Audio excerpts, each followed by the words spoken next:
hello guys, check this suppository and of course stay tuned with my channel. I am Mansi Khakhar, heartily welcome you all to my YouTube channel. તમને બધાને કંઈક નવું લાગતું હશે ને કે શું છે આ મારો રૂમ છે જેની અંદર હું ઓલવેઝ વિડીયો બનાવું છું. બહાર ગેસ્ટ આવતા રહેતા હોય થોડું ડિસ્ટર્બન્સ થઈ જાય એટલા માટે હું ઓલવેઝ પ્રિફર કરું છું કે હું મારા રૂમમાં જ વિડીયોઝ બનાવું. તો કીધું ન્યૂ યરમાં કંઈક ન્યૂ ટ્રાય કરીએ. તો બિફોર દિવાળી મેં મારા રૂમની વોલ ઉપર એક આ ન્યૂ વોલપેપર લગાવ્યું હતું. સો આજે બધાને પણ બતાવી દઉં and also do comments May below down કે આ કલર ને ડિઝાઇન કેવી લાગે છે મારી વોલ ઉપર. ઓકે, વિન્ટર સીઝન આવી ગઈ છે. Be very Frank, winter season આવે એટલે મારા માઇન્ડમાં બે જ વસ્તુઓ સૌથી પહેલા આવે. એક તો આદુ વાળી ગરમા ગરમ ચા. આહા, the most precious thing of mine. મારો સુકૂન છે આદુ વાળી ચા. યસ, તમને બધાને જણાવી દો, પર્સનલી આઈ એમ અ ટી લવર. જ્યારે બી બહાર હેંગઆઉટ્સમાં જાઓ મારા ફેમિલીઝના યા રિલેટિવ્સના ક્યાંય બી અમે ઘરે જઈએ, કાંઈ નહીં આપો તો ચાલશે બટ ચા તો મારે જોઈએ. ચા વગર મારે નહીં ચાલે ભાઈ. દેન આદુ વાળી ચા. હવે આદુ આ સિઝનમાં એટલે પ્રિફર કરું છું. સૌથી પહેલા એક માન્યતા છે લોકોની, મેં ઘણા લોકોને કહેતા સાંભળ્યા છે કે આદુની તાસીર ગરમ હોય છે. નહીં, તદ્દન ખોટી વાત છે. આદુની તાસીર બિલકુલ ગરમ નથી હોતી. સાથોસાથ હજી પણ એક વાત મેં સાંભળેલી છે, લોકો કહેતા હોય છે કે હળદરની તાસીર પણ ખૂબ જ ગરમ પડે છે. નહીં, બિલકુલ નહીં. હળદરમાં તો ભરપૂર પ્રમાણમાં એન્ટીઓક્સિડન્ટ્સ હોય છે. મારો નેક્સ્ટ વિડીયો એની ઉપર જ હોય છે, હળદર કે હળદરને તમે કઈ રીતના યુઝ કરી શકો અને ખાલી પેટે સૂટ ના થતું હોય તો એને બીજા કયા વેઝથી, મતલબ કે બીજી કઈ રીતના તમે એને ઉપયોગમાં લઈ શકો છો. તો નોટિફિકેશન બેલ જરૂરથી પ્રેસ કરી દેજો જેથી કે તમને મારા આવનારા તમામ વિડીયોની નોટિફિકેશન્સ મળતી રહે. મતલબ કે મહત્વપૂર્ણ વિડીયો તમે મારો મિસ ના કરી બેસો. Okay, let's come to the topic. આદુમાં રહેલી હોય છે antioxidant and anti inflammatory properties. હવે એન્ટી ઇન્ફ્લામેટરી પ્રોપર્ટીઝ એટલે શું?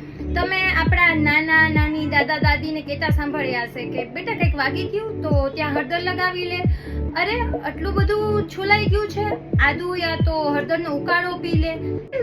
શું કામ એ લોકો એવું કહે છે આપણને? 50s પહેલાની બી વાત કરું તો આપણા નાના નાની દાદા દાદી જે છે એ હળદર અને આદુ ઉપર ડિપેન્ડન્ટ હતા. કેમ?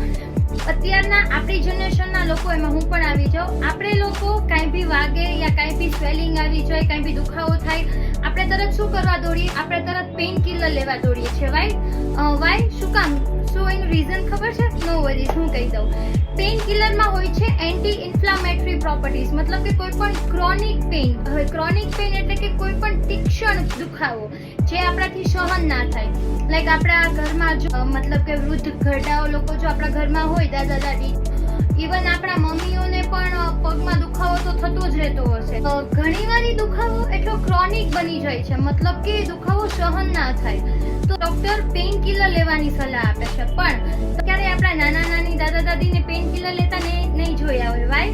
કેમ કે એને ખબર જ છે કે આદુ જે છે એમાં already anti inflammatory properties exist કરે જ છે. આદુમાં એ મહત્વની પ્રોપર્ટીઝ ઓલરેડી રહેલી જ હોય છે કે બીજા કોઈ પણ પેઇન કિલર લેવાની જરૂર જ નથી હોતી. પણ આપણે બધા તો પેઇન કિલર થી જ ટેવાયેલા છીએ એટલે આપણને આ વસ્તુની ખબર જ નહોતી. તો એક લાઈક તો બને જ, right? So do it, give it a big thumbs up. આદુની અંદર એક ખૂબ જ મહત્વનો કમ્પાઉન્ડ મળી આવે છે જે હોય છે જિંજરોલ. હવે જિંજરોલ એટલે શું?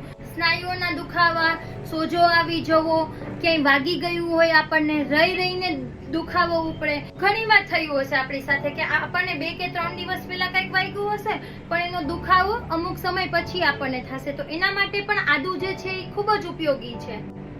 બીજું છે શરીરમાં જ્યારે ગેસ વધી જાય, બ્લોટિંગ વધી જાય, પેટ જે છે એ ફુગ્ગાની જેમ ફૂલાઈ જાય, ત્યારે સૌથી મહત્વપૂર્ણ અને સૌથી પહેલી વસ્તુ જો આપણા માઇન્ડમાં આવવી જોઈએ તો એ છે આદુ. હવે આદુનો ઉપયોગ કેવી રીતના કરી શકાય એ હું મારા નેક્સ્ટ વિડીયોમાં તમને જણાવીશ. તો તમે મારી ચેનલ ઉપર નવા હોય દેન જરૂરથી સબસ્ક્રાઇબ કરી લેજો. નોટિફિકેશન બેલ પણ પ્રેસ કરી રાખજો જેથી કે તમે કોઈ પણ વિડીયો જો છે એ ચૂકી ના જાઓ. I hope આજનો આ વિડીયો ગમ્યો હોય. If you did so please like, share and subscribe and do share it with your friends and family. તમારા friends and family members સાથે પણ શેર કરો. એન્ડ ઇવન જો તમે કમેન્ટ્સ કરશો તો મને વધારે મોટિવેશન મળશે કે ઓકે ચલો મારા વ્યુઅર્સ જે છે એ જોવે છે વિડીયો, એમને ગમે છે. તમારી એક કમેન્ટ, તમારી એક લાઈક ખાલી મારા માટે કેટલી ઇમ્પોર્ટન્ટ છે ને એ ઓનલી મને જ ખબર છે. યુ નો ઘણી વાર મને એમ થાય કે મારા જે વ્યુઅર્સ છે ખબર નહીં એમને મારા વિડીયોઝ ગમતા હશે નહીં ગમતા હોય, એમને હું કોઈ રીતથી ઉપયોગી થઈ શકું છું બી કે નહીં, તો એક લાઈક અથવા તો એક કમેન્ટ તો તમે કરી જ શકો રાઈટ, જેથી કે મને બી મોટિવેશન મળે તમારા માટે ન્યૂ વિડીયોઝ બનાવવાનું, જેથી કે હું નવી વસ્તુઓ ઉપર સર્ચ કરું અને તમારી સાથે માહિતી પહોંચાડી શકું. સો આઈ હોપ તમે આજથી મારી આ વાત માનશો. રહો, ખુશખુશાલ રહો એન્ડ ઓલવેઝ પોઝિટિવ રહો. Bye, see you in the next vlog. Love you all.